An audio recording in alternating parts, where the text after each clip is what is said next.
पुण्यातील शिरूर तालुक्यात अतिशय धक्कादायक घटना घडली आहे। 11 महिन्यांच्या बाळाचा त्याच्या आईने कपडे धुण्याच्या दगडावर आपटून खून केल्याची घटना समोर आली आहे।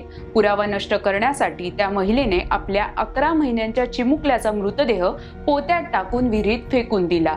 या प्रकरणी रांजणगाव MIDC पोलिसांनी तपास करून त्या महिलेला अटक केली आहे। या संपूर्ण घटनेबाबत या व्हिडिओच्या माध्यमातून जाणून घेऊयात। नमस्कार, मी प्रियांका कुलकर्णी, आपण पाहत आहात लोकसत्ता लाईव्ह। 22 वर्षीय पूजा रवींद्र पवार हिने तिच्या 11 महिन्याच्या मुलाचा निर्घुणपणे खून केल्याची धक्कादायक घटना उघडकीस आली आहे। 8 मार्च रोजी पूजा ही आपल्या 11 महिन्यांच्या मुलाला घेऊन घरातून निघून गेली होती। पत्नी मुलासह बेपत्ता झाल्यानंतर रवींद्र पवार यांनी 8 मार्च रोजी रांजणगाव MIDC पोलीस ठाण्यात फिर्याद दिली। त्यानंतर पोलिसांनी तपास सुरू केला।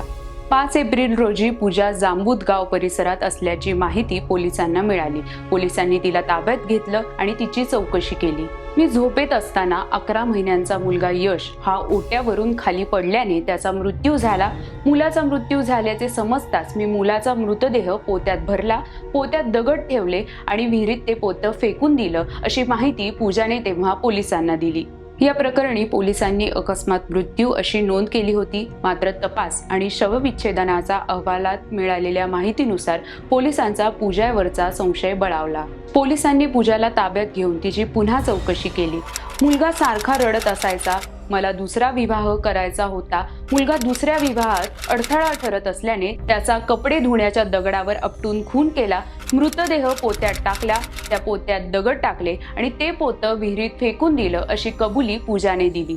त्यानंतर पोलिसांनी खुनाचा गुन्हा दाखल करून तिला अटक केली। पोलीस अधीक्षक संदीप सिंग गिल, उपविभागीय अधिकारी प्रशांत ढोले यांच्या मार्गदर्शनाखाली रांजणगाव MIDC पोलीस ठाण्याचे पोलीस निरीक्षक महादेव वाघमोडे, सहाय्यक निरीक्षक अशोक चव्हाण, उपनिरीक्षक निळकंठ तिडके, पोलीस कर्मचारी विलास आंबेकर, नितीन भोस, किशोर शिवणकर, नीलम जाधव यांनी या प्रकरणाचा तपास केला।